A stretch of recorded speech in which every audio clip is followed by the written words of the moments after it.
bem, minha gente, nós vamos voltando aqui para o estúdio para começarmos o nosso bate-papo com o ex-ministro da Saúde, Luiz Henrique Mandetta, que já deve estar nos ouvindo, pelo menos já está aqui na minha frente, diante da gente, olhando para a tela. Bom dia, ministro, como vai? Bom dia, minha querida Rádio Bicuda. Essa pergunta é a pergunta mais difícil para responder, como vai? Individualmente posso estar até aqui firme e forte, agora pelo Brasil vai muito triste, né? É verdade, ministro, é verdade. E é difícil a gente dizer que está bem se a situação de muitos brasileiros não vai bem, né? É sempre muito difícil. A solidariedade nos impulsiona a sempre dar um tudo bem, mas com um certo pesar de quem não consegue estar plenamente bem diante da realidade que abate o Brasil e o mundo, na verdade, né? Amanhecemos hoje com a notícia triste de que na Índia bateram-se todos os recordes de contaminação em 24 horas. Acabei de dar aqui a notícia que passaram de 315 mil casos num só dia. E hoje na Índia, infelizmente, há pessoas morrendo na fila de hospitais sem oxigênio, sem leito e dentro de carros e ambulâncias, até de carros particulares. A situação lá realmente está muito triste. O que nos entristece, mas ao mesmo tempo nos faz lembrar que no Brasil a coisa não está muito diferente. Graças a Deus não chegamos ainda a toda esse cataclisma, esse colapso, mas estamos em alguns lugares muito perto disso, né? Isso realmente deixa todo mundo muito triste e é difícil dizer que está tudo bem. Ainda que nós nos alegremos por estar tudo bem com você. Posso chamar de você, não posso? Deve. Até porque, ministro, eu fiquei sabendo que você estudou na Gama Filho. Estudei, passava aí, passei. Nós passava fomos aí, colegas, ia pra Quintina. Pegava o Teodoro Parador, lá na Central. Olha aí, então nós fomos contemporâneos. Porque em 89, que é a data da sua formatura, eu estava pela Gama Filho. É mesmo, era uma faculdade tão boa, né? E nós regulamos idade, então nós fomos contemporâneos na Gama Filho. Eu me lembro ainda da época que o velho Gama Filho, o ministro Gama Filho, quando eu entrei, ele ainda estava lá, tinha muito esporte, era uma faculdade muito boa, bonita. Outro dia eu passei bonito, lá na frente, eu fui ali naquele hospitalzinho de Piedade ali, que era o Hospital Escola, depois virou o Hospital Municipal. Eu fui lá abraçar as pessoas que eu estudei com eles aí. E fiquei olhando a faculdade, aquilo dali, tudo fechado, abandonado, dá uma tristeza. Você lembra da piscina olímpica, que a gente tinha o maior orgulho daquela piscina olímpica? Demais, nadei ali. Eu, quando eu estava aí no Rio, eu fazia medicina, eu estudei em vários hospitais, né? Eu estudei, passei por Curupaiti, enfim. E teve a época da psiquiatria, era ali na frente do Botafogo, ali depois do Rio Sul, no Instituto Pinel, ali que a gente estudava. E eu saía dali e ia nadar no Morisco, porque eu nadava na Gama. Mas quando já era para nadar em outros lugares, eu nadava ali no Morisco. Enfim, é uma tristeza a gente perder faculdade com um país que precisa tanto de boas faculdades. A Gama era uma boa faculdade. E depois o lugar era muito bacana, né? A população era muito querida, todo mundo que estava ali na Piedade, Quintino, ali no Engenho, era muito legal. Então eu estou falando com um cidadão da capital morena totalmente acariocado. Totalmente. Aí em Madureira vocês têm a Portela com grande paixão, mas eu confesso para você que eu sou mais Império Serrano. Eu tinha um quedinha maior pelo Império, mas está valendo também. Muito bem, ministro. Olha, nós vamos bater esse papo e eu quero deixar claro que é um bate-papo, a gente não vai fazer uma entrevista propriamente dito, o que a gente quer mais é ouvir o seu pensamento, ouvir o seu entendimento, quais são as suas percepções sobre diversas situações que nós estamos atravessando no Brasil e no mundo, utilizando, na verdade, da sua experiência como ministro que foi do governo Bolsonaro e também pela sua experiência como médico que agora observa ainda que de fora todas as circunstâncias que vão nos envolvendo. Eu tenho aqui no estúdio comigo a psicóloga e vice-presidente da nossa rádio, a Sônia Borges, que está comigo. Pode dar bom dia para o ministro. Bom dia, caríssimo ministro Mandetta. Muito prazer que recepcione o senhor aqui na nossa Rádio Bicuda FM.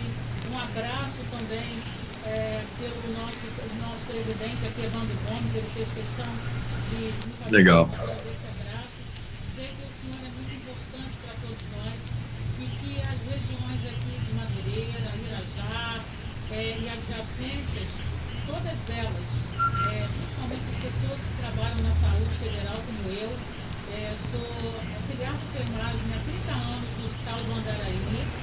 Andaraí. Exercendo agora na faculdade de ofício de psicóloga, a gente trabalha com e para as comunidades aqui do entorno e nós somos assim admiradoras do seu trabalho, infelizmente breve, mas valoroso à frente do Ministério da Saúde. Muito prazer em recebê-lo, seja bem-vindo à casa sua. Ô, Sônia, obrigado.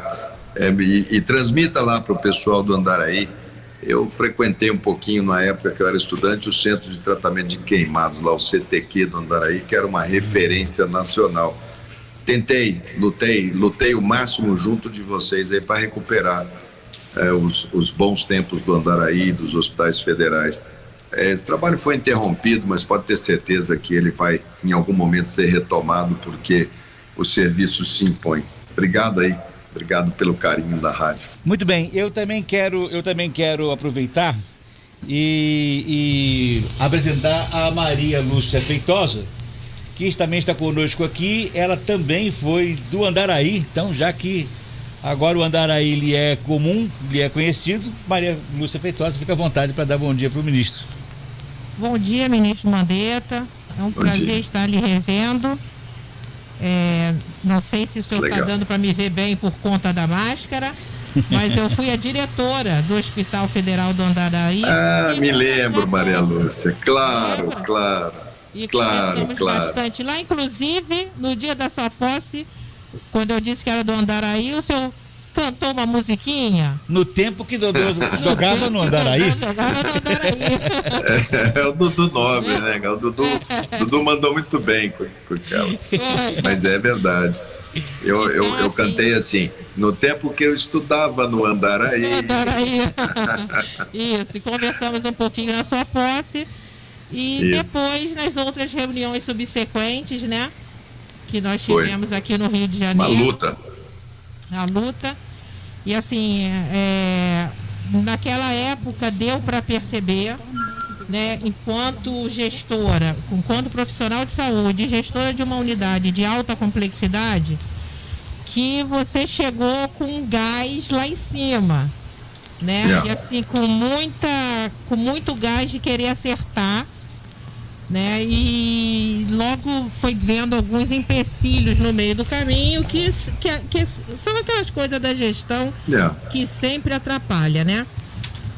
Mas ali é um problema que todo mundo sabe já, que tem que ter concurso público, tem que renovar.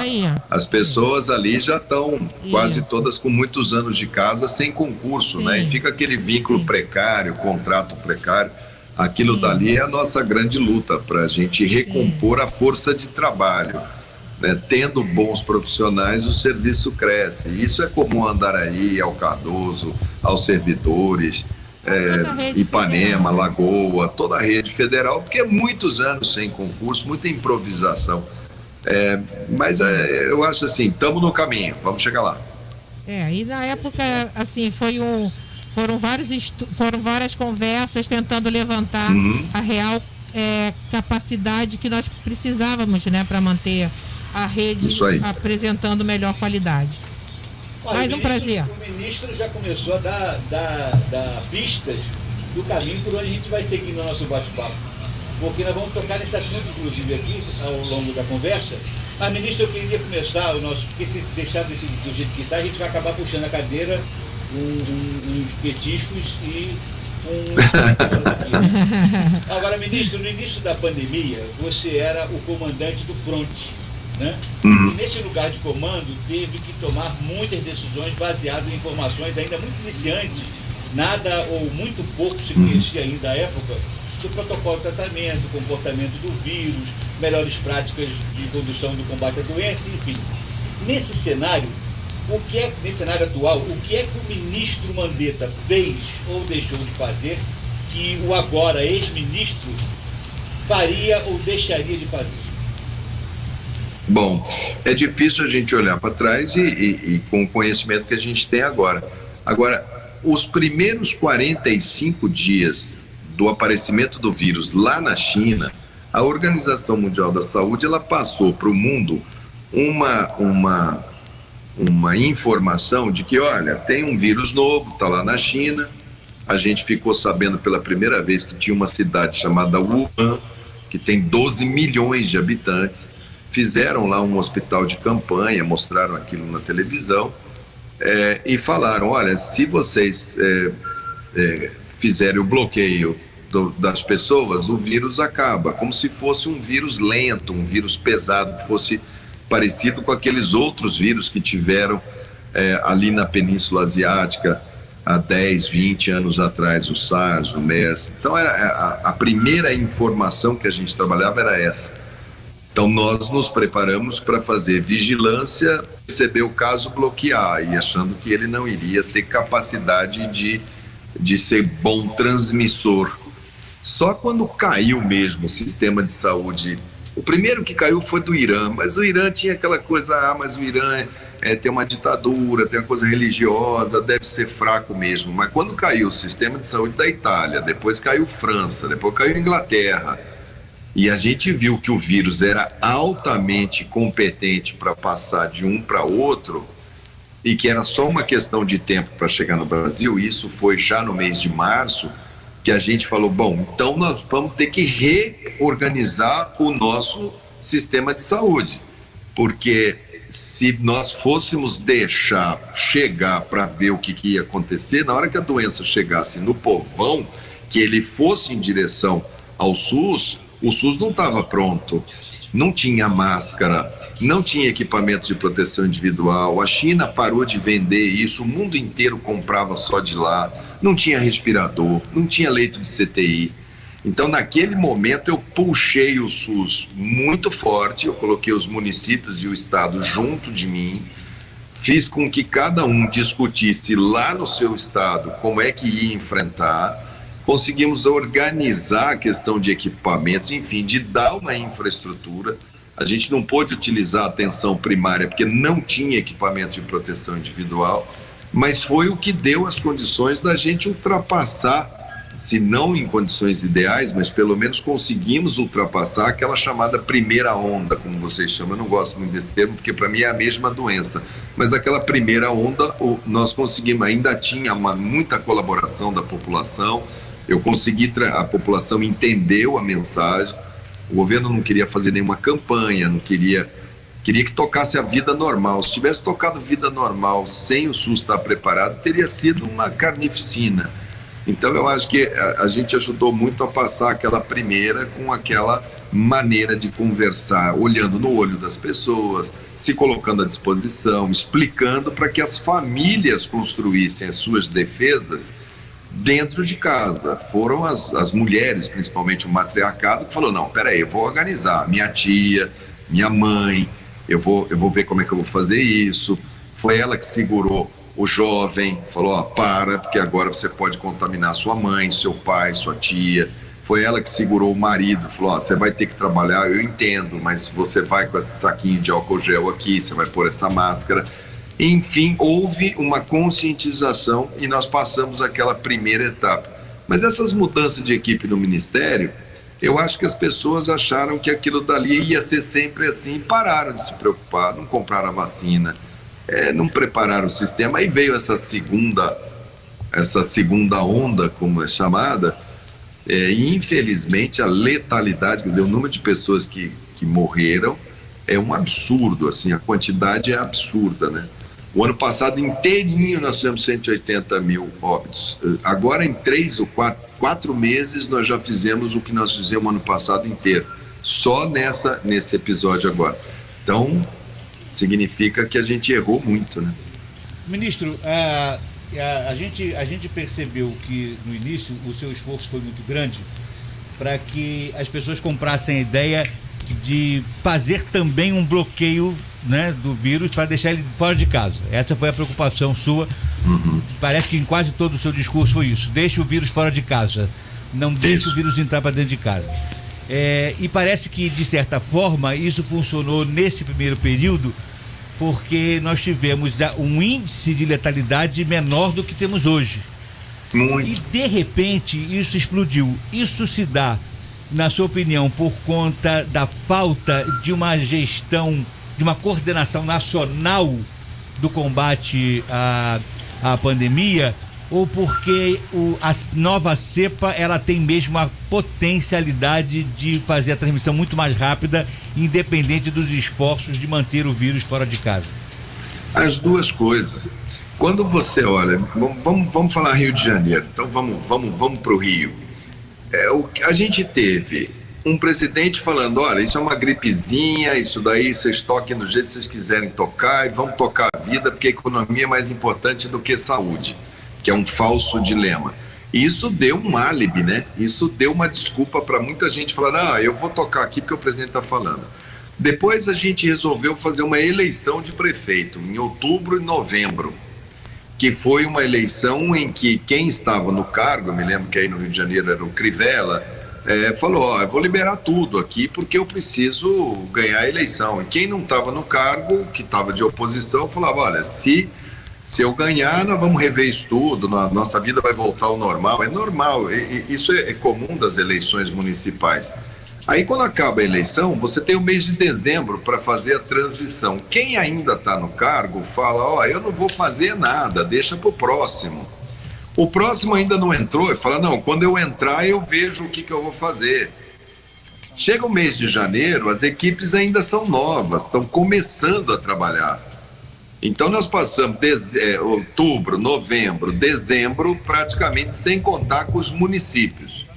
No caso do Rio de Janeiro, vocês ainda tiveram uma coisa gravíssima, que foi a perda da equipe do Estado, que se envolveu em todo tipo de bandalheira, teve impeachment de governador, prisão do secretário, quer dizer, ficou o Estado também fora do enfrentamento. Então o Rio tomou uma tripla carga, tomou uma carga federal de despreze a doença, tomou uma carga estadual de falar, esses caras roubaram, e tomou uma carga municipal, olha, tá trocando o comando. Então, uma tripla carga sem ente enfrentando o problema.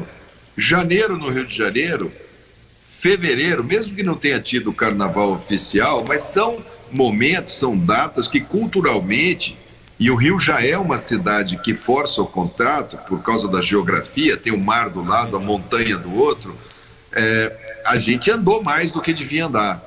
A gente acabou aglomerando muito mais do que a gente deveria aglomerar. E ninguém media, eu falava, gente, tem uma cepa nova aí, ela está transmitindo mais. Mas parece que todo mundo pagou para ver. Todo mundo falou, isso chega, se tiver, se rendeu, né? Entregou o jogo no primeiro tempo. Falou, eu vou perder mesmo esse jogo, então eu vou curtir minha vida aqui. Viveram como se não houvesse amanhã, né? E não tivesse amanhã, olha, deixa para lá. Resultado, vacina atrasada, pouquíssima prevenção, cepa mais transmissível e nenhum ente da federação, no caso do Rio de Janeiro, com a sua plena carga, com a sua plena energia para poder enfrentar o problema. Para agravar mais ainda, pararam de dar o auxílio para as pessoas, porque o auxílio, de uma maneira ou de outra, a pessoa podia conter um pouco, né? Pararam de dar janeiro, fevereiro, março, abril, 4 meses, as pessoas com fome, tendo que sair para ganhar vida. Então você juntou a tempestade perfeita, né? Desunião, aglomeração, descaso e pouca prevenção. Aí deu no que deu, os números estão aí para falar, a gente não precisa ficar lembrando o drama de cada família que perdeu gente. No Rio foi essa característica. Agora, no Brasil inteiro, não foge muito disso, não, porque a epidemia foi em paralelo em todo o país. Infelizmente, isso é verdade, infelizmente. Agora, para a gente já começar a tentar mudar um pouquinho do curso, eu queria comentar sobre o papel do SUS nesse enfrentamento da pandemia, porque das premissas, né, uma das ideologias mais clássicas de um comportamento liberal econômico é dizer que o Estado tem que ser curto, né? Tem que intervir pouco na economia. Mas na questão da saúde, se nós não tivéssemos um SUS como temos hoje, talvez nós estivéssemos ainda numa situação pior do que a que estamos. Infinitamente pior do que a que estamos, porque nós não teríamos a capacidade de combate à pandemia que tivemos em termos nacionais.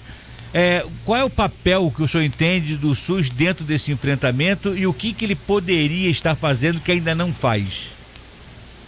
O SUS é o esteio. Se o SUS começa nessa pandemia, é ele quem garante as ambulâncias através do SAMU, da rede SAMU.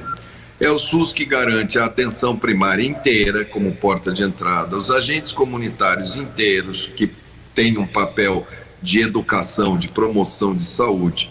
É o SUS que abriu, no máximo, foi a maior expansão de leitos de CTI da história do Brasil. Nós abrimos 15 mil leitos em 37 dias. Isso é o SUS. É o SUS que bancou todas as pesquisas aqui dentro do Brasil. O dinheiro para fazer a vacina do Butantan, a vacina lá da Fiocruz, é todo o SUS que faz.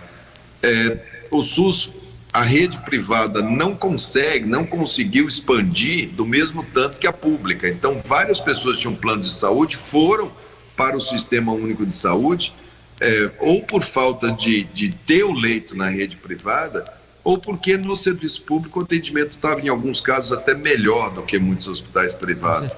Então, o SUS ele é o grande vencedor como caminho.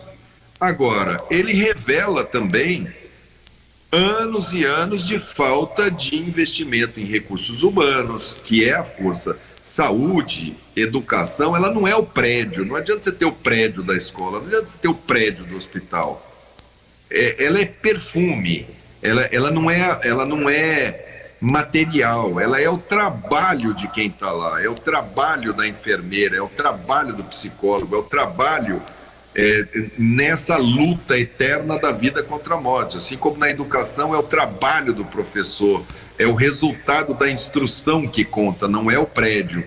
Então, ficou muito claro que a gente precisa ter uma política muito melhor para recursos humanos, para a gente poder enfrentar esse dilema de fazer um sistema de saúde universal, integral, equânime, que está na nossa Constituição, essa discussão já foi feita, mas fazer isso de uma maneira que a gente tenha o acesso, que a porta esteja aberta, que não seja tão difícil fazer um exame, que não seja tão penoso conseguir uma cirurgia eletiva, que não seja tão complicado você ter acesso a esse sistema. Esse é o desafio da nossa geração. Esse sistema tem 30 anos, é o primeiro brasileirinho que nasceu pelo SUS, ele tem 32 anos hoje. Então ele é muito jovem, é um sistema muito jovem, nós vamos ter que atravessar. Agora, algumas coisas são óbvias, por exemplo, o tamanho do Estado é o tamanho do que ele é essencial, não é o tamanho máximo ou mínimo. Esses conceitos estão ultrapassados. O que é que nós temos que fazer bem feito? É saúde? Então vamos fazer bem feito. É educação? Vamos fazer bem feito. É segurança? Vamos ter que fazer bem feito. O problema é que a gente fala isso é essencial e faz mal feito. Segurança, faz mal feito educação, faz mal feito saúde. Está precisando agora tirar da letra que o SUS é propriedade do nosso povo, que o nosso povo gosta dele, gosta, mas que quer mais, que quer um sistema mais humanizado, com uma melhor performance, com um melhor tratamento, para onde ele tenha mais chance para superar os seus problemas. E isso é possível. E assim como é possível na educação, assim como é possível na segurança, basta que a gente tenha um projeto de país e saiba para onde a gente vai. Você tocou, ministro, em dois assuntos importantes que fazem parte até do nosso bate-papo aqui, da nossa pauta. A primeira questão é o tamanho do atendimento do SUS, que hoje nós temos aqui informações de que 26% a mais de profissionais da saúde morreram no período da pandemia. Ou seja, abriu um gap muito grande de capacidade de atendimento, porque os profissionais, os espaços foram perdidos, né? Foram desocupados. Os postos estão abertos e não há nenhuma reposição, né? Não há concurso público, não há reposição dessas vagas. E o outro aspecto é a questão da humanização, que inclusive é uma das pautas de luta da Maria Lúcia Feitosa sobre a humanização do atendimento no Serviço Público de Saúde. Esses itens estão muito próximos um do outro, eles são interdependentes ou podem ser trabalhados de forma separadas, mas com veemência e com responsabilidade? Eles são siameses, são irmãos gêmeos.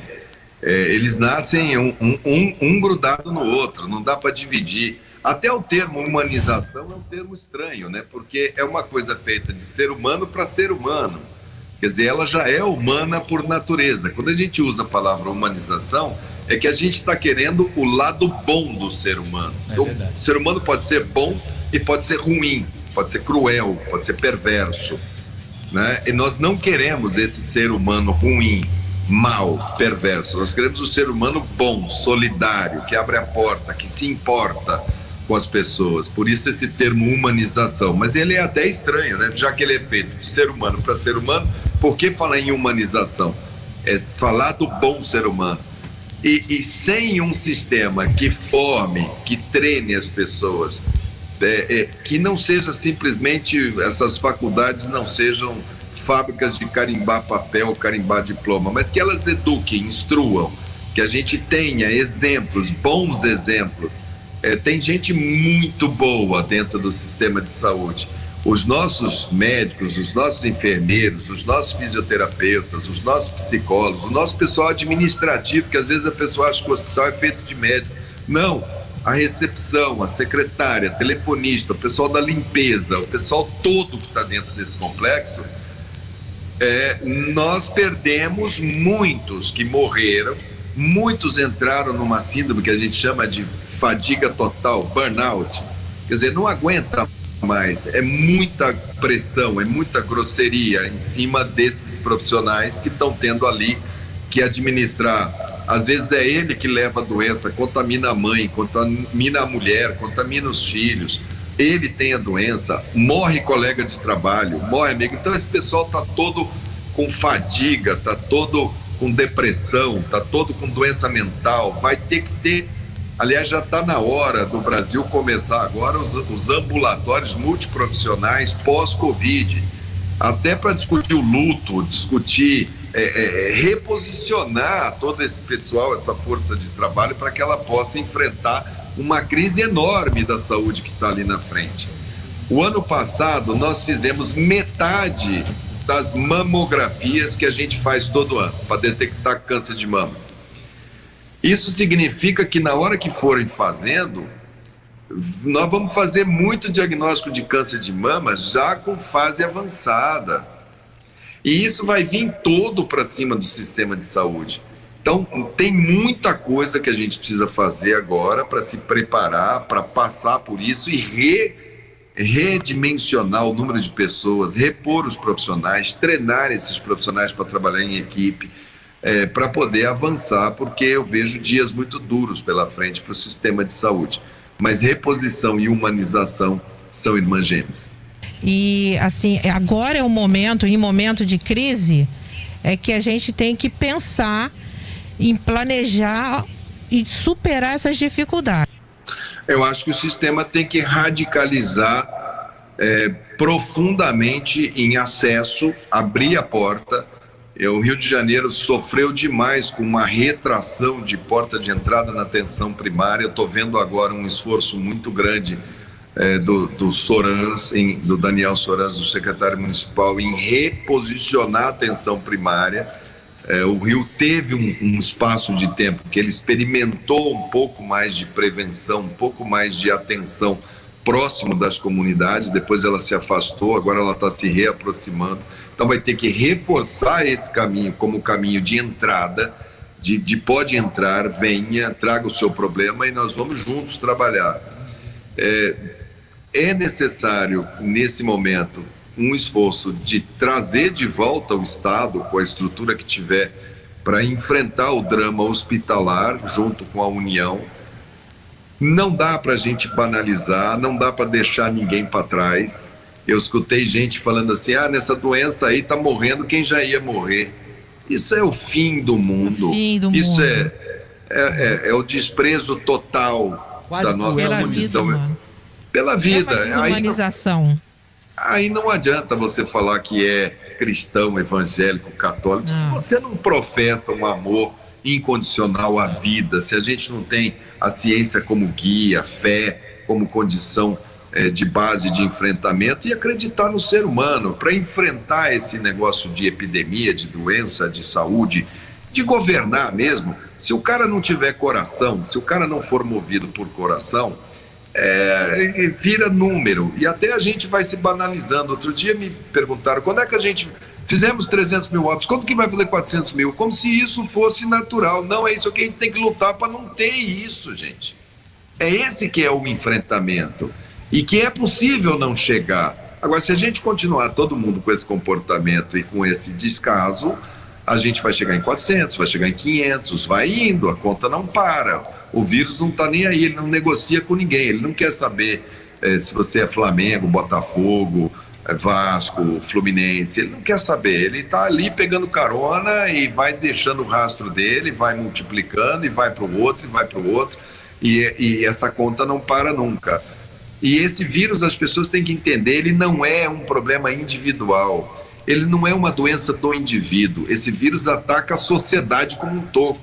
Ele ataca a educação, ele atacou a cultura, ele atacou o samba, ele atacou a política, ele ataca as religiões, os templos. Enfim, ele ataca tudo. Ele não deixa não teve nenhum setor, nenhuma pessoa nessa epidemia que não tenha sido atingido. Alguns são mais frágeis e acabam sendo muito mais duramente atingidos pela fome, pela morte, pela ausência do luto. Alguns conseguem atravessar, mas tem muitas perdas, muitas perdas. E não é um problema do indivíduo, não é um problema de Madureira, não é um problema da cidade do Rio, do estado do Rio ou do Brasil. Ele é um problema do mundo, e o mundo sem liderança, o mundo que está aí com os países ricos vacinando e fazendo hoje em dia a captura de praticamente todas as vacinas, países lutando para tentar. A Índia hoje sangra, é um país de 1 bilhão e 400 milhões de pessoas com uma variante altamente transmissível, que deve fazer um estrago muito grande dentro daquele país. Enfim, esse vírus veio para questionar muita coisa. Hoje está tendo a discussão sobre o clima, sobre o meio ambiente. Está lá o Brasil ajoelhado no milho lá.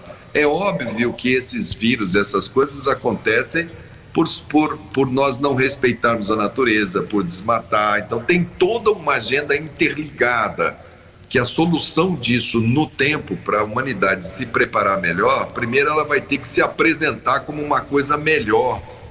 Ela vai ter que rever muita coisa que ela acreditava que era certo. A gente, quando olha a área de exclusão social, e o Rio tem muitas, as chamadas favelas ou comunidades, tem gente que quer romantizar aquilo. O morro, que beleza, eu vejo a lua. Não. A gente precisa lutar para que tenha saneamento, para que tenha condições de subir e descer, que tenha transporte, que tenha uma escola, que tenha educação, que tenha uma série de presenças. Não dá para a gente chegar e falar, ali não pode entrar porque ali é da milícia, ou ali é do tráfico. Isso não é normal, isso não está certo. A grande maioria das pessoas que está ali é do bem, mas está submetida àquilo e acaba falando, então é normal, então eu vou viver assim. E aí vai aparecendo, vai aparecer vírus, vai aparecer bactéria, vai aparecer estresse, vai aparecer violência, vai aparecer tudo. Na verdade, é a maneira como a gente está vivendo.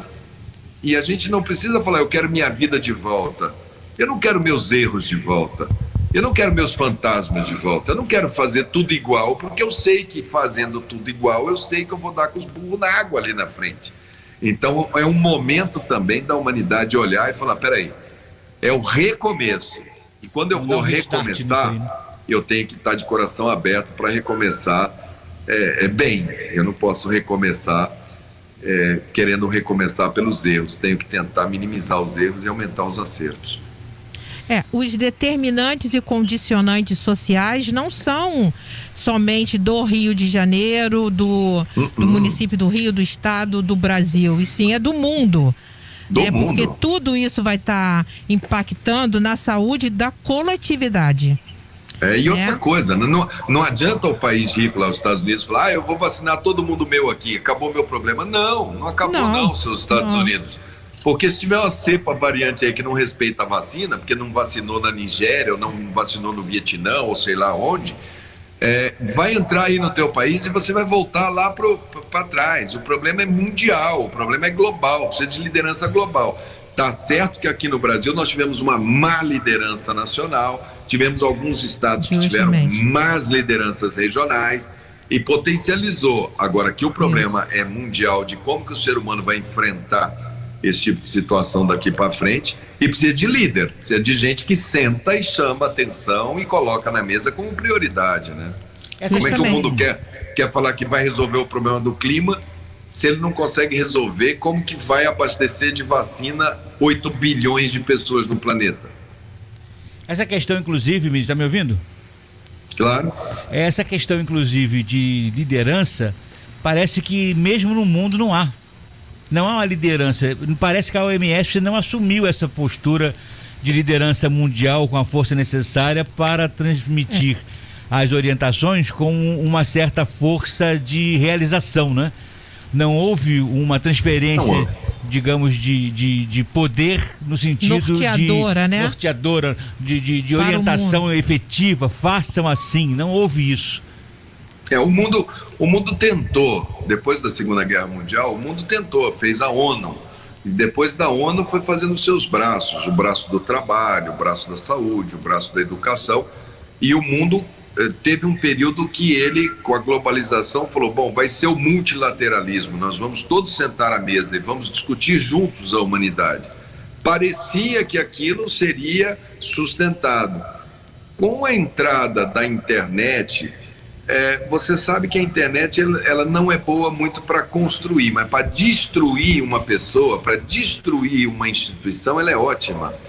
E entraram esse povo do ódio, esse coliseu moderno chamado internet, com carne aos leões todos os dias, e começaram a fuzilar todas essas instituições e eleger pessoas que falavam, eu vou destruir esses espaços.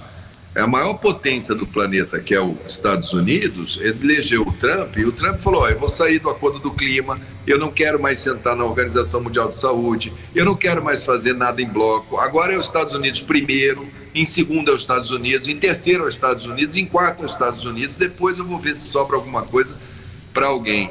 Então, essas instituições estavam todas em desmanche, estavam todas politizadas por baixo, sem capacidade. E a grande líder do mundo ocidental que podia contrapor a isso seria a Alemanha, lá com a Angela Merkel, mas que já tinha avisado, olha, eu não vou mais continuar, é meu último ano, eu estou me despedindo de vocês.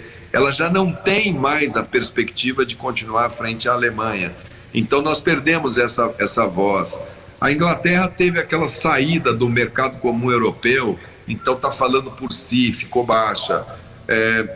A China é que está se colocando aí, mas é um país que você não respira democracia na sua plenitude. Então é difícil você comparar países ditatoriais ou que têm regimes de estados absolutos com países da democracia ocidental. Então está faltando liderança do bem no mundo, está faltando esses líderes para sentarem e falarem, ó, nós vamos ter uma Organização Mundial da Saúde que vai ter regras. Não é possível mais o mundo inteiro comprar de um único país. Quer dizer, a China era a grande fornecedora, então vamos lá, comprar máscara, comprar sapatilha para pôr no pé, comprar aquela roupinha, vamos comprar tudo da China, o mundo inteiro. A China teve um problema, fechou, ficou o mundo inteiro correndo atrás de um pedaço de papel porque acabaram as fábricas no resto do mundo. Essa organização tem que chegar e falar, China, você pode produzir até 30% da necessidade global. Agora vai ter que ter um núcleo de produção para as Américas, e aí pode ser uma oportunidade para o Brasil, um núcleo de produção na Europa, um núcleo de produção na África, para completar, porque na hora que você falha o outro pode aumentar a sua posição. O mundo vai ter que fazer um novo regulamento sanitário mundial, vai ter que se reentender com o meio ambiente, com o equilíbrio, com as pessoas viajando na quantidade de vezes que viajam, que acabou doença local. Agora as doenças são mundiais, para o bem e para o mal. Né? Então, vem aí um caminho muito grande. E tem coisas boas. Nessas épocas que tem essas crises absurdas, é colocado tanto recurso na ciência que vem aí, com essa nova tecnologia de vacina, deve vir vacina para dengue, deve vir vacina alternativa para malária. O que a gente ia fazer em 25 anos, nós vamos fazer em 5. Então vem muita coisa boa. Agora tem que vir para o bem da humanidade, não pode vir para o bem de uma pessoa, de meia dúzia de pessoas. Esse é o desafio agora. Muito bem, hein? Contextualizou assim, a situação política, econômica e de saúde mundial, né? Mas assim, o que a gente vê hoje, a grande dificuldade que, por sinal, você passou lá no início do seu mandato como ministro, né? Quando, existe uma pandemia e existia um grupo de pessoas dizendo que era uma gripezinha. Quando a população leiga, né, fala em gripezinha, não entende toda essa contextualização mais científica, a gente releva, explica, desenha, fala de maneira mais informal, né, para que a pessoa possa atender. Mas tem outras pessoas que não entendem, continuam negando. E com isso a população está cada vez mais adoecendo e morrendo, muito mais suscetível. Então você fala, vamos fazer um lockdown. Fecha isso, fecha o supermercado, mas não fecha a escola. Fecha a escola, mas não fecha o barzinho. Então, assim, não tem uma diretriz norteadora nacional para que já que esse país, né, é um país continental com suas diversidades em cada território, como que a gente consegue, né, fazer os gestores entenderem que eles têm que ter uma fala muito mais próxima da sociedade, né, da população, principalmente da população carente, quando você lá atrás, né, alertou os governadores e prefeitos que, por estarmos em estado de calamidade, poderíamos fazer compras de todo o material necessário para o combate à Covid. Então foi uma compra sem planejamento, sem noção dos ventiladores, dos EPIs e tudo mais, e deu no que deu. Como que você se sente hoje, né, com essa fala que você teve no início da pandemia, baseado na lei? Você não falou isso da sua cabeça, né? É legal você fazer compra por dispensa e nos casos de calamidade. O Brasil é outra coisa que ele vai ter que resolver. Como que ele vai se preparar? Como que vai ser a governança em tempos de calamidade? Vamos imaginar que não fosse uma doença. Vamos imaginar que a gente estivesse numa guerra. O Brasil está sendo invadido. Tem que mandar soldado, avião, submarino. Você não consegue fazer aquilo como se você estivesse num momento normal. Você precisa de agilidade para fazer isso. E como nós fizemos? Nós falamos, olha, cada município, cada estado tem que fazer o seu plano de contingência. O que ele vai fazer, do item 1 ao item 10. Esses itens, eles vão nortear a maneira como você vai proceder em cada etapa. Toda essa prestação de contas, e eu avisei a todos eles, olha, eu coloquei dígito localizador junto lá com o Ministério da Justiça e Polícia Federal para a gente monitorar. O Tribunal de Contas da União vai fazer a tomada de contas quando acabar o estado de calamidade em separado. Então vocês organizem para que vocês possam fazer a coisa direito. No caso de respirador, o Ministério da Saúde foi uma das poucas coisas que ele entrou pelo meio, e a gente conseguiu pegar as indústrias brasileiras e somá-las com indústrias que não fazem respirador. Eu pedi socorro para a Brastemp, que faz geladeira, que faz fogão, para Chrysler, para Fiat, para Positivo, para Flag, enfim, uma série de empresas para que elas montassem respiradores, e esse a gente conseguiu fazer aqui dentro. Agora, teve muita gente que tentou comprar fora do Brasil e aí quebrou a cara, porque foi para a China, comprou respirador inadequado, comprou coisa quebrada, comprou por preço lá em cima, porque o mundo estava de perna para o ar. Aí teve gente que se aproveitou disso para fazer iniciativas que não eram lógicas e desviaram dinheiro. Então, eu acho que isso tudo tem que ser analisado para o Brasil aprender como faz. Agora, uma das primeiras coisas que tem que ter quando você tem uma epidemia ou quando você tem um problema grave é um canal de comunicação direto com as pessoas, estabelecer uma via de comunicação para as pessoas saberem o que vai acontecer.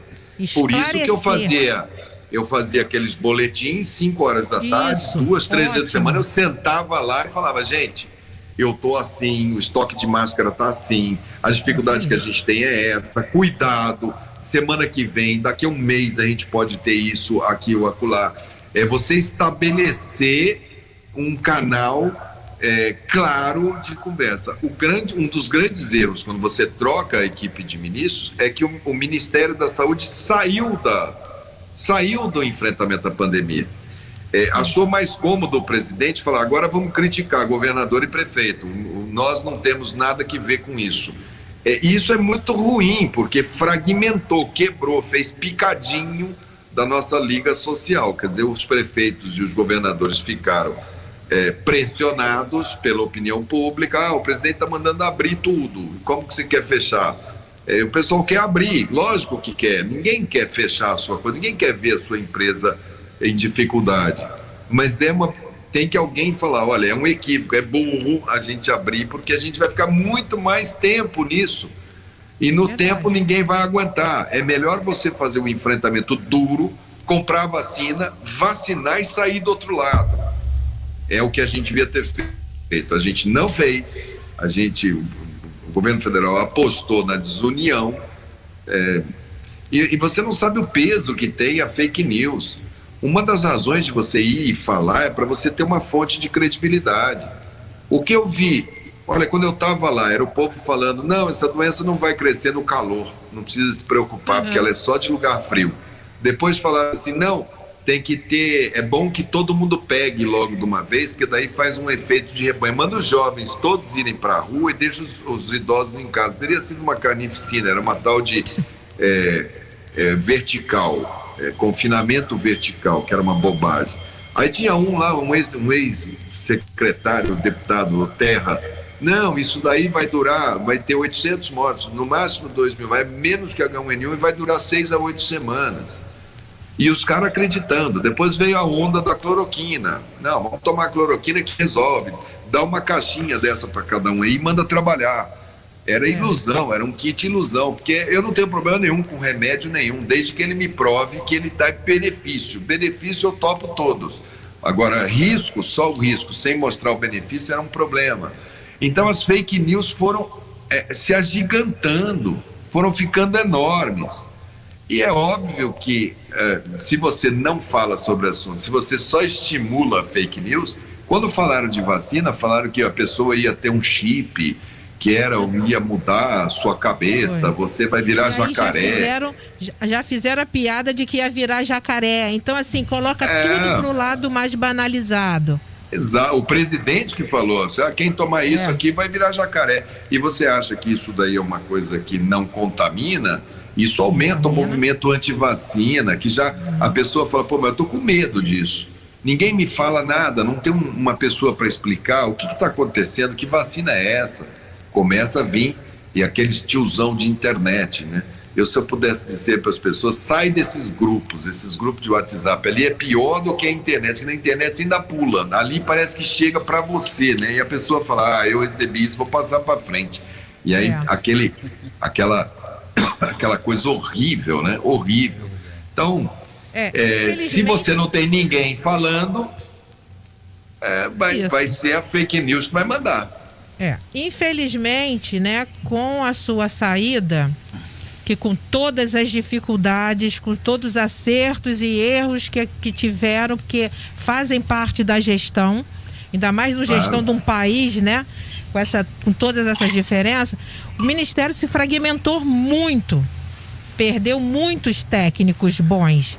Hoje a gente fica com uma dificuldade, né, de entender o que realmente o Ministério da Saúde quer para a população e nortear os governadores, os prefeitos, os secretários, para que possam fazer a política de saúde contra a Covid de uma forma mais simples, com toda a sua tecnologia que tem que ser usada, mas as pessoas continuam sem entender.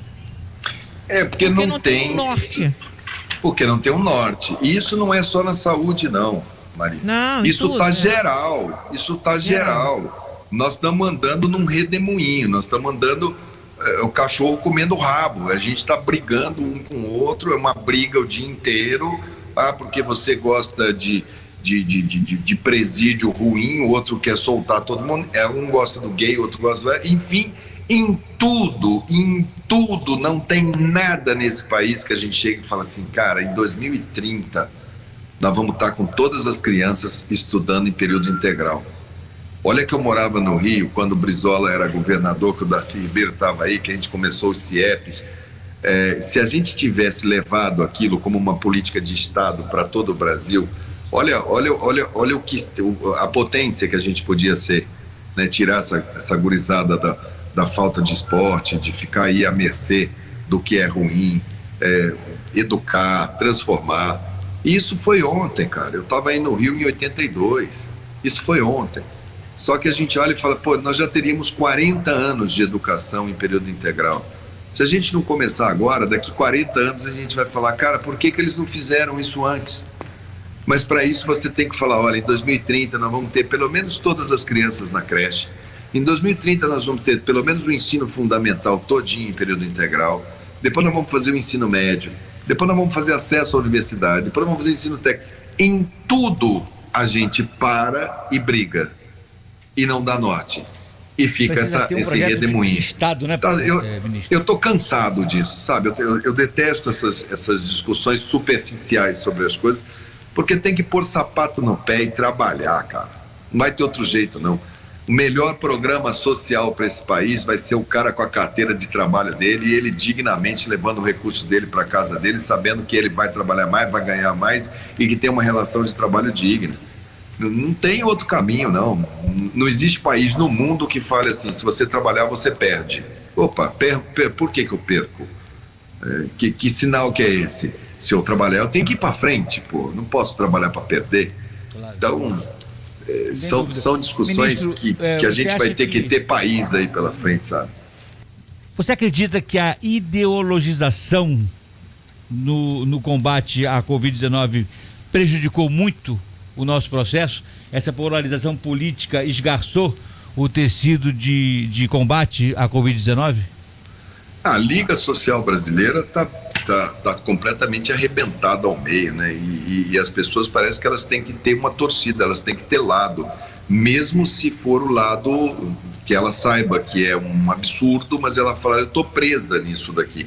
Você pode pegar um cara que pode fazer o maior absurdo, pode bater numa criança, mas como eu sou muito ligado a essa pessoa, eu o perdoo e crio aqui, olha, a criança era comunista e se ela era comunista, ela merecia apanhar. É maluco isso. O outro pega e fala, não, foi pego roubando aqui. Não, mas eu sou tão ligado a eles que eu acho que esse dinheiro que roubou não foi tanto assim, foi só para poder fazer política. Então, as pessoas passam pano. E limpam e falam, olha, isso aí tá bom, eu aceito isso. Não tem que aceitar, não precisa aceitar em nome de nada, precisa exigir coisa melhor. A gente tem coisa melhor, a gente tem um país legal, a gente tem um povo bacana, a gente tem possibilidades. O que a gente não tem é um projeto de nação que possa ser feito pelo governo A, B ou C. Você está na hora de saúde e educação deixar de ser indicação política, cara. Isso é uma coisa de Estado, isso não é de governo. Tem que ter a governança técnica e ponto. Chega, não dá para pegar um ministro e falar assim, eu não gosto desse ministro da saúde, eu vou tirar ele e vou botar um general, ou sei lá, um padre, ou uma pessoa que é do comércio. Não dá, cada um no seu quadrado. Tem pessoas que estudaram isso 10, 20, 30 anos, que são disso daí. Imagina você colocar lá no Ministério da Economia e falar assim, não, eu não quero esse ministério, eu vou botar um médico lá. Pô, o mercado cai, a bolsa cai, o mundo desaba, não, para ser do Banco Central, blá, blá, blá, blá, blá. Pô, e saúde e educação, cara? Por que tem que ser assim? Troca aí. Quem que é o ministro de plantão? Sei lá, vê aí o nome dele aí. Nem sei, porque cada dia os políticos fazem uma arte. Precisa ser desse jeito? Será que não está na hora de fazer essa pergunta? Ou não dá para alterar essa lógica burra? Porque quem está pagando o preço somos nós, né? Governos não produzem dinheiro, eles enfiam a mão no bolso da gente e arrancam por impostos, taxas, ou fazem dívida para as nossas próximas gerações pagar. Agora, tudo bem, você vai pegar o meu dinheiro do meu trabalho através do imposto, ou vai fazer dívida no meu nome. Pô, não dá para fazer um trabalho sério, não dá para botar as coisas no seu devido lugar. Isso o Brasil vai ter que se encontrar. Olha, pela sua fala, ministro, eu percebo que a sua visão é um pouco mais ampla e diverge um pouco da lógica natural de outros políticos. A gente não pode esquecer que a nação brasileira demonstrou nas últimas eleições municipais que, pelo número altíssimo de abstenção que houve nas eleições, está meio que demonstrando cansaço com a classe política, né? E então essa credibilidade está um pouco desgastada. Como é que vamos agir para que o povo volte a ter alguma esperança na classe política e indicarmos o caminho para ser realizado, para ser humilhado pela nossa nação, no caminho, na direção da solução e do crescimento da nação brasileira? Tendo algum governo que funcione, né? Tendo um Congresso que legisle, fiscalize, tendo um Senado que veja os estados e tal, fazer o que tem que ser feito. Não, aí a política ela vai se redimir. Agora, gente, nós passamos por mensalão, depois passamos por aquele negócio de não sei nem o nome daquilo, Lava Jato, nós passamos por Dilma, depois nós passamos por Temer, depois agora nós entramos nesse governo Bolsonaro. Olha há quanto tempo que os políticos, a classe política, os governos estão torturando a gente do ponto de vista... Agora, tem outro caminho que não seja através do voto? Tem outro caminho que não seja através da participação? Eu não entendo que não tenha. Eu fui deputado federal, eu nunca fui prefeito, eu nunca fui vereador, eu fui direto deputado federal porque eu queria discutir SUS, queria melhorar o sistema de saúde, então eu reuni aqui no meu estado agente comunitário, enfermeiro, foi esse povo que fez minha campanha as duas vezes, e depois mais o pessoal de APAE, eu lido com crianças com deficiência, então eu falei, vamos discutir lá onde dá para discutir. Eu fiz o primeiro mandato, o segundo eu já não queria, eles me reelegeram, mesmo sem fazer campanha. No terceiro eu fiz uma carta, eu não quero mais ser, não vou me candidatar, né? Foi um ano de fora Dilma, um ano de fora Cunha, um ano de fora Temer, no quarto ano falei, fora eu, chega. Eu estava mudando de volta para o Rio, eu estava de volta para o Rio, a minha filha casou e mora no Rio, eu tenho um neto aí, falei, bom, já que eu vou voltar a trabalhar como médico, eu vou voltar no Rio. Eu estava vendo apartamento quando me chamaram para essa história de ministro. Eu falei, não, ok, se for para montar uma equipe técnica, eu vou, para trabalhar técnico. Trabalhei para dentro do sistema. Não tinha esse planejamento. Como é que eu ia saber que ia ter uma pandemia, né? Agora, depois de ver como os governos funcionam por dentro e como ver o legislativo funciona por dentro, vai ter que ser através desse caminho. Quem imagina que vai ser por ditadura, que vai vir alguém para salvar a pátria, que vai vir sei lá o que, canhão, metralhadora, esquece, não vai ser por aí, vai ser pela via democrática, senão a gente só vai andar para trás. E pela via democrática ela vai exigir que o povão preste atenção, o povo é muito sábio, ele vai apontar o caminho, e se ele apontar, vamos voltar para trás, se ele apontar o passado, se ele apontar, eu quero reforçar esse presente, ok, mas se ele quiser falar, e se o povo chegar e falar assim, não, eu quero apostar na esperança, eu quero jogar para o futuro, eu preciso, eu tenho filho, eu tenho neto, como eu tenho, o que me motiva é quando eu vejo meu neto, eu falo assim, cara, o que ele vai me perguntar quando ele tiver 25 anos, ele vai falar, vô, Onde é que você estava quando teve aquela pandemia? O que você fez? Você brigava para quê? Para abrir? O que você fez? Eu vou ficar com cara de quê? De lata? Olhando para ele e falar, pois é, eu me rendi, eu entreguei o jogo no primeiro tempo. Eu não vou não, eu vou brigar. Agora, como é que vai ser, eu não sei. Eu vou entregar Santinho aí em Madureira, para quem eu acho que possa levar essa bandeira para frente, né? Sim, eu acho que é levantar a bandeira do SUS. Né? Do SUS, da cidadania, de enfrentamento à fome, de emprego, gente, de emprego. É isso que a gente tem que fazer, cara. Temos hoje 14 milhões de desempregados, ministro. É jovem, né? Desemprego no jovem, que é o pior desemprego que tem. É o menino que está ali dentro da casa, faz 18, 20, 22 anos. A mãe olha, o pai olha e fala, você precisa colaborar, mas colaborar com o quê? Sem perspectiva alguma. Subemprego, né? Uma revolução pós-industrial, todo o mundo inteiro falando de startup, de internet, de game, de não sei o quê, e nós querendo dar curso técnico de datilografia, de torneiro mecânico. Pô, para com isso. Tem gente pedindo máquina de escrever. Para com isso, né? Não dá, dá. Alô, alô. Como diz Ricardo Amaral, alô, alô. Agora, escuta, né? o ministro, deixa eu fazer uma pergunta mais capciosa, já aproveitando a sua fala que está sendo muito esclarecedora. Corremos o risco de ter Luiz Henrique Mandetta concorrendo à presidência do Brasil em 2022? Cara, corremos o risco de ter candidatos acima de 35 anos, que é o que a lei manda, tem que ser nascido no Brasil, tem que estar em dia com a sua obrigação eleitoral e tem que estar afiliado a um partido. Eu cumpro todas elas. Eu queria ter menos de 35 anos, né? Mas infelizmente já tenho 56. Mas nem parece, mas olha. Eu não sei. Tem que ter um pouco de cuidado, vamos deixar né? isso.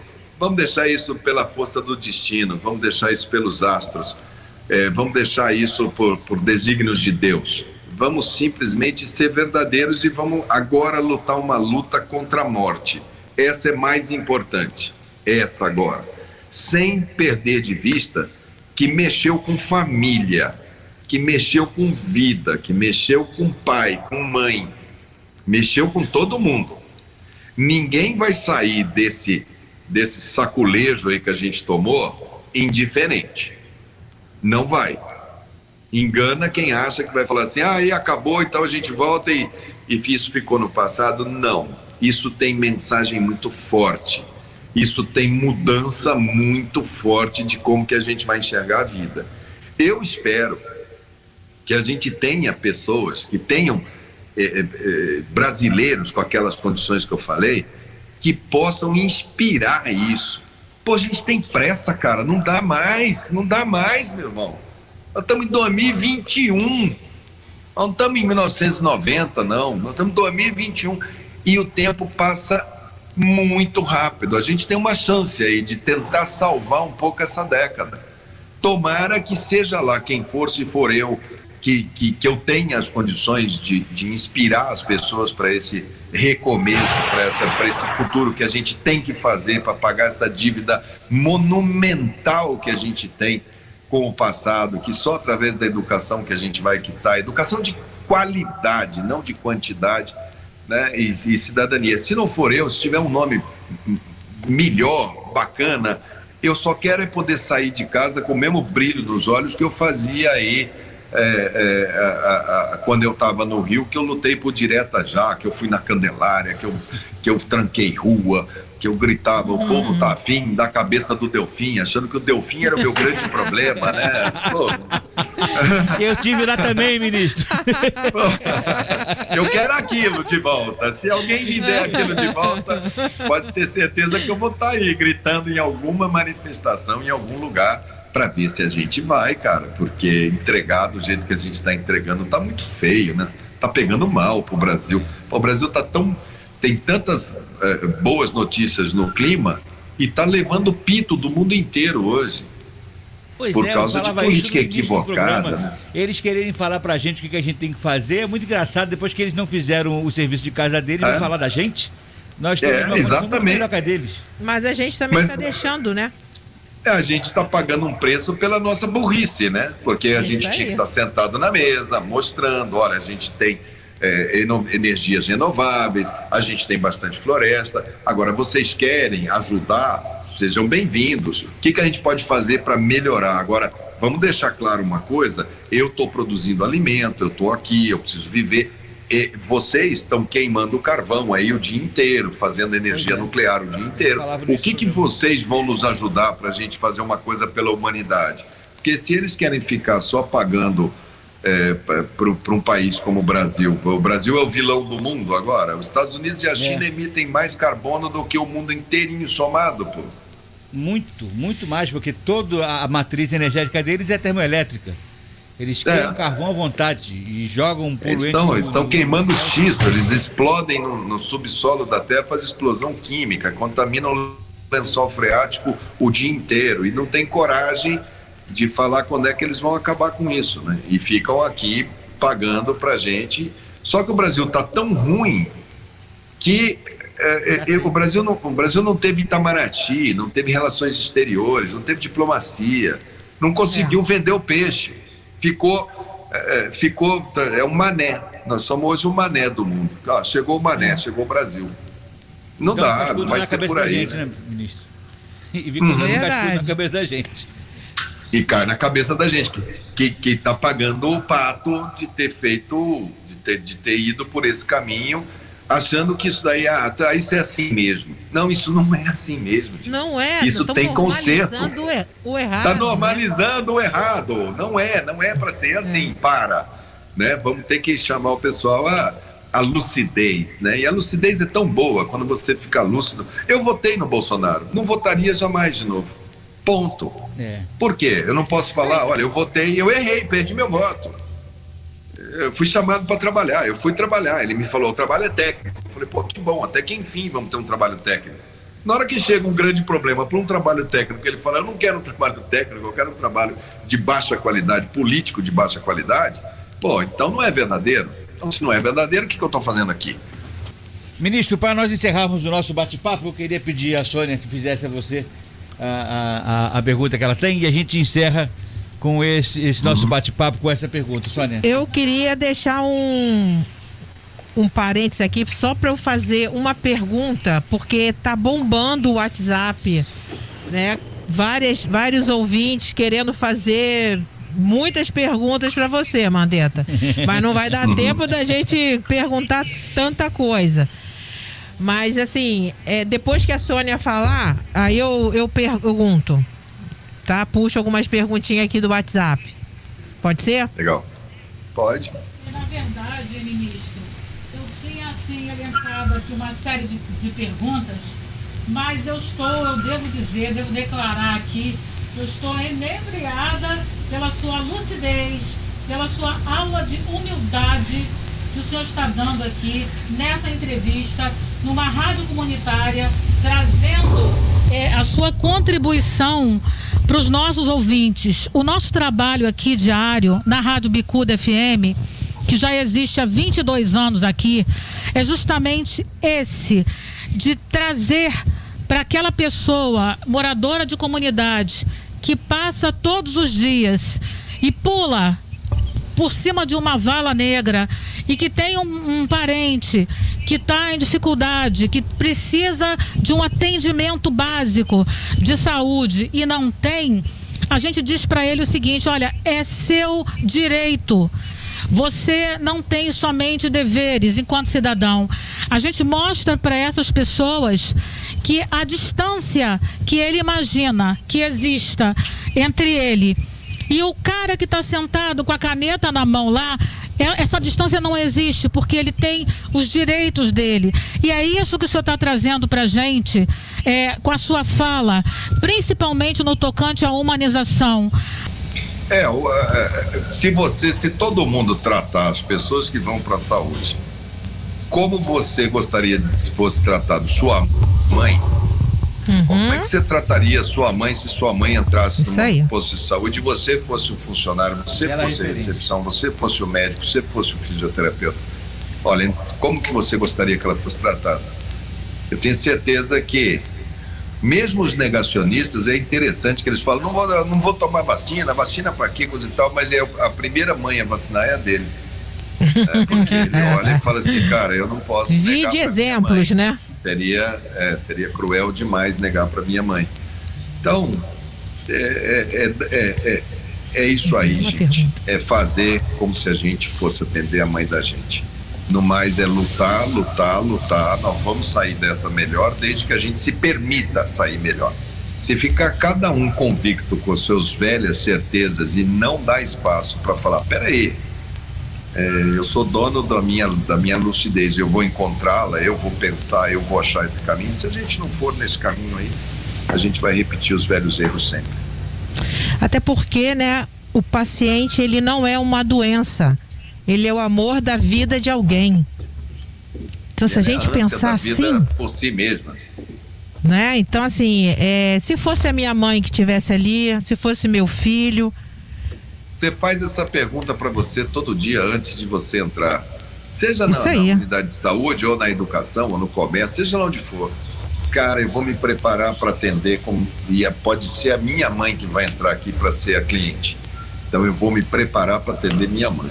Que você vai estar com seu coração em paz, sua cabeça focada naquilo dali, e você vai fazer uma coisa bem melhor. Mas eu vou fazer uma última pergunta aqui, que eu selecionei entre várias que mandaram aqui no WhatsApp, que é da doutora Jaqueline Montuori.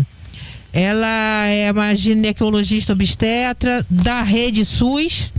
Ela é apaixonada pelo SUS. E ela fez a seguinte pergunta: o que ele acha da CPI da Covid? Tem fundamento para essa CPI? Se sim, quais os problemas que serão encontrados? Eu acho que sempre é bom você ter investigação de tudo. Tudo tem que ser transparente, tudo tem que ser passível de investigação. Se você perguntar para mim, mas agora, quando o vírus está ganhando da gente de 7-0, você chegar e falar, agora vamos fazer uma CPI, a gente tem que tomar cuidado para que essa CPI não tire o foco do que a gente tem que ter nesse momento, que é prevenir essa doença e enfrentar essa doença. Então a CPI ela não pode ser mais um diversionismo, mais uma diversão política, né, para dar palanque e o vírus campeando do outro lado e a gente fazendo palanque daquilo dali. Então nós estamos no meio disso. O ideal seria você fazer quando isso acabasse. Aí você fala, acabou, agora eu vou reler todo esse período. Mas como eu acho que isso, pelo jeito que o Brasil comprou as vacinas muito tarde, as vacinas só vão estar, a gente só vai estar controlando mesmo a coisa até o final do ano. Se você esperar acabar tudo, é capaz de cair no ano que vem. E o ano que vem tem eleição. Então você tem eleição. CPI, em ano de eleição, ia falar que, mas estão querendo fazer a CPI por causa de eleição. Então, já que tem que fazer, tudo bem, que faça agora, mas que façam com muita responsabilidade para sair melhor. Para falar, vem cá, como é que a gente propõe uma governança melhor para esse sistema de saúde? Como é que a gente faz para sair de uma situação dessa futura? E se surgir uma outra situação dessa, como é que fica todos esses aprendizados? Eu acho que se a CPI conseguir deixar um legado de melhoria, eu acho que ela vai ter valido a pena. Agora, se for só circo e bateção de boca, não vamos sair do lugar. Tem que deliberar no final por coisas boas. Então vamos lá. O problema é recursos humanos. O que essa CPI pode falar? Olha, eu reconheço que nos recursos humanos na saúde não pode faltar reposição por conta de burocrata que não autoriza concurso público. No caso de saúde não pode acontecer isso. Tem que haver sempre. Isso é uma conclusão que está na raiz do problema do enfrentamento e não foi tomada pelo país. Enfim, tem tantas coisas boas que podem vir que eu devo ser chamado, eu devo ser um dos primeiros a ser chamado. Vou lá para colaborar, vou lá de coração aberto. O que eles querem saber? Tá aqui, fiz assim, fiz assado. Tentei, fiz todo o melhor que eu pude fazer pelo meu país, pelas pessoas, pensando em preservar vidas. Está aqui. Agora eles que puxem lá e façam o trabalho deles, desde que seja uma coisa para melhorar, eu acho que é válido. Que seja justo, né? E não tenha conotação política nenhuma, porque vai vir campanha, porque vai vir isso. Política, né? Ela sempre vai ser, não tem jeito, porque ela está dentro de uma casa política, né? Mas que ela seja justa, e principalmente que eles tenham como objetivo melhorar a vida da população. Melhorar a vida da população. Você aprender com os erros para falar, erramos aqui, não vamos mais errar. Vamos para frente. Aí tudo bem, aí vai ter valido a pena. Ministro Luiz Henrique Mandetta, muito obrigado pelo seu carinho, sua generosidade de nos receber, de abrir o coração e colocar para a gente todo o seu pensamento, sua perspectiva, sua percepção de mundo e sua percepção de país. Foi muito importante e foi muito esclarecedor para nós termos essa visão sua de quem trabalhou dentro de casa, de quem viu de dentro o processo e que sabe que nós precisamos caminhar para um país melhor com um projeto de nação muito mais importante do que projeto de governos, e que a gente precisa abrir efetivamente mão da ideologização, da polarização política para trabalhar em prol da vida do brasileiro, independente da sua predileção política, da sua visão de mundo e das suas predileções pessoais. Nada disso pode se sobrepujar à necessidade da pessoa humana de receber aquilo que precisa para viver bem e para viver de forma digna. Eu quero, em nome da Maria Lúcia Feitosa e da Sônia Borges, agradecer mais uma vez. Pode se despedir do ministro para a gente deixá-lo à vontade, porque eu tenho certeza que o que ele mais tem aí é espaço para fazer e para falar muita coisa hoje ainda. Então, quando vier ao Rio visitar seu netinho, que eu sei que quase todo final de semana o senhor vinha aqui, né? Que o seu netinho é muito fofo. Então, avisa a gente, dá um pulinho aqui na rádio, né? E vamos fazer esse bate-papo, né? Ao vivo e a cores, mantendo o distanciamento social, álcool e gel, as regras de ouro. Sônia. Vamos lá.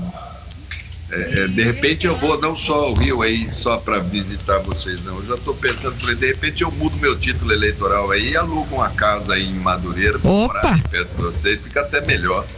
Vambora. Tem até programa aqui na rádio. Já tem programa na rádio.